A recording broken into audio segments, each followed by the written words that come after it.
Entonces, en 1965, la ONU recomienda, pero con fuerza, entiendo, porque es la ONU, no es cualquier cosa, devolverle a las colonias su independencia, su soberanía, y entre esas colonias figura Malvinas. Exacto. Bien. Sin embargo, Inglaterra no hace caso omiso, considera que no se aplica. ¿Hay algún tipo de reacción de parte de Londres a ese decreto? No, tanto no. No. No, tanto no. Digamos, por supuesto, los gobiernos británicos no estaban contentos con esa resolución porque afectaba a Malvinas y varios territorios más.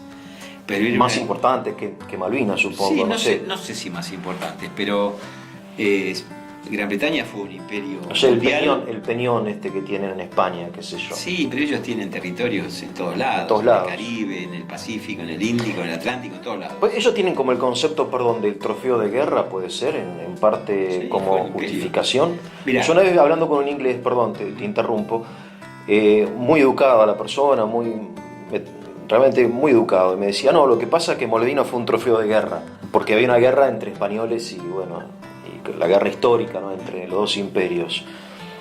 Pero bueno, pero ya Argentina era un país independiente, obviamente, y aparte, digamos, ¿se podría aplicar como concepto jurídico esto del trofeo de guerra a Malvinas? No, jurídico no. Sin duda que trofeo de guerra es un hecho de fuerza. O sea, Hecho de fuerza. es emergente de un acto de fuerza. Pero después de la guerra continúa, digamos, hay muchos territorios que han sido conquistados, supongo, en la guerra, y después ya pertenecen al Sobre país todo, bueno, pensá conquistador. que esto arranca en los años en que todavía había situaciones coloniales Claro. muy extendidas en todo el planeta. Claro. ¿No? De hecho, entre principios del siglo XIX y mediados es donde empiezan a producirse los movimientos independentistas tanto del Imperio Británico como del Imperio Español. Claro. Tal vez el último y más notorio sea la India, pero al margen de eso, Gran Bretaña toma esta resolución 2065 como un hecho que, bueno, hay que sentarse a negociar y hay que sentarse a negociar. Y se sientan a negociar. Se sientan. Se sientan a negociar en el marco de esa resolución. Sí. Argentina y Gran Bretaña a fines de los años 60. Bien. Y se firma un acuerdo que se llama Acuerdo de Comunicaciones del año 1971. Ese acuerdo de comunicaciones yo creo que fue un buen acuerdo que firmó Argentina y Gran Bretaña en el marco de aquella recomendación que permitió un genuino y un muy práctico acercamiento de los habitantes de las islas con la sociedad argentina, con el continente, con la República Argentina.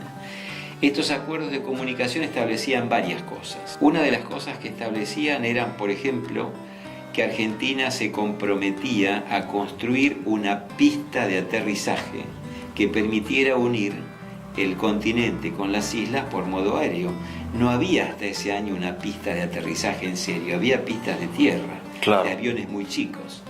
La Fuerza Aérea Argentina construye la primera pista y además de construir la pista establecen el primer nexo aeronáutico con lo que, bueno, no sé si existe o no, era la de Líneas Aéreas del Estado. Y había un vuelo semanal Mirá. entre Comodoro y Malvinas. y Stanley, digamos, a Malvinas. No solamente había un vuelo semanal, había una oficina del ADE en Malvinas y había una delegación de la Fuerza Aérea que atendía la oficina del ADE que vivía en las islas. Lo otro que se hizo fue, YPF estableció la primera estación de servicio. Mirá. Y llevó querosén, que permitía que los isleños dejaran de usar la turba para cocinar y calefaccionarse y empezaran a utilizar otro combustible, claro, mucho más eficiente que la turba. Claro. También llevaron gasoil y llevaron naftas para los vehículos. Gas del Estado hizo el primer tendido de gas. Las primeras cocinas a gas y a querosén llegaron a las islas en esta época. Se mandaron maestras que enseñaban español a los chicos de la primaria.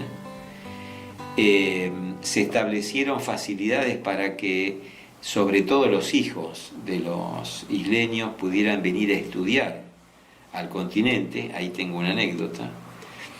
Y había, por supuesto, atención médica y sanitaria Claro. desde el continente sobre las islas. Una maravilla. Era todo muy, muy primitivo lo que había en ese momento. Claro, claro. ¿Esto qué significó? Esto significó que los isleños empezaron a mirar a los argentinos como, pucha, parece que son buena gente, ¿no?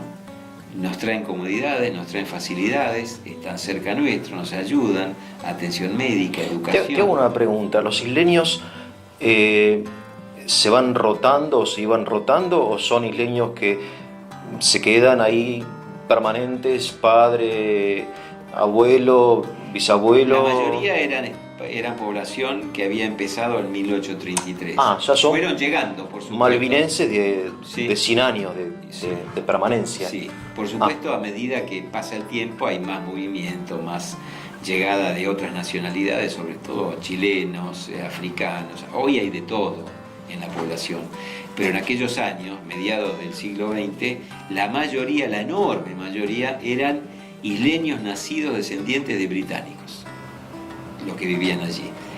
Y ellos se sienten malvinenses y británicos. Ellos se sentían malvinenses cuando nosotros fuimos en el Sí, 82 sí. y hoy se sienten británicos. En aquel momento se sentían malvinenses. Malvinenses. Y eran conscientes que Interesante. eran malvinenses de ciudadanos de segunda. Claro. El dinero era propio de las islas y ellos no podían usar ese dinero en Inglaterra. Ah, no era el dinero de No Londres. era la libra esterlina, Ah. era la libra malvinense. Ah, mira. No tenían derecho a establecer su propio gobierno.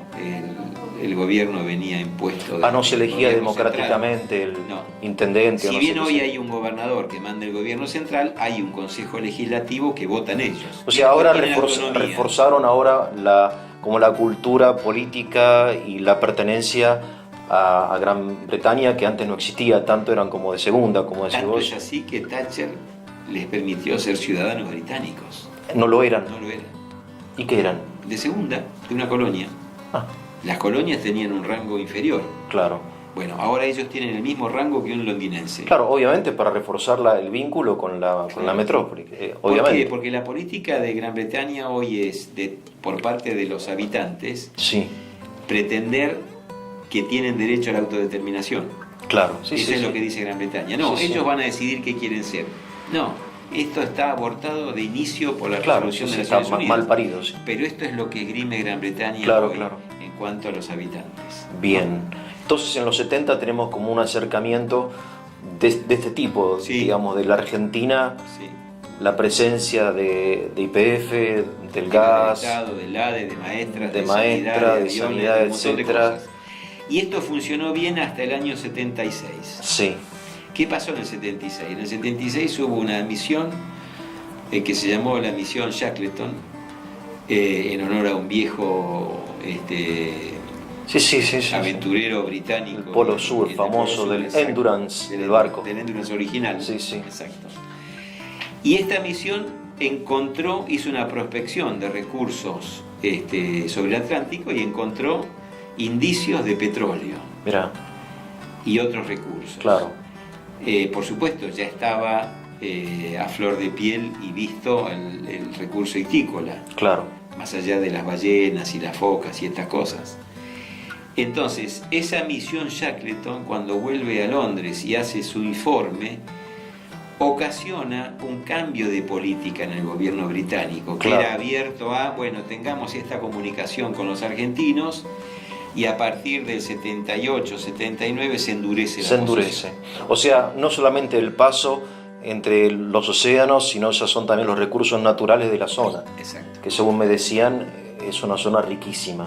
Riquísima por donde la mires. ¿Por dónde la mires? Por donde la mires. Abajo del subsuelo, arriba del subsuelo, adentro del agua, abajo del agua, en todas partes. Riquísima.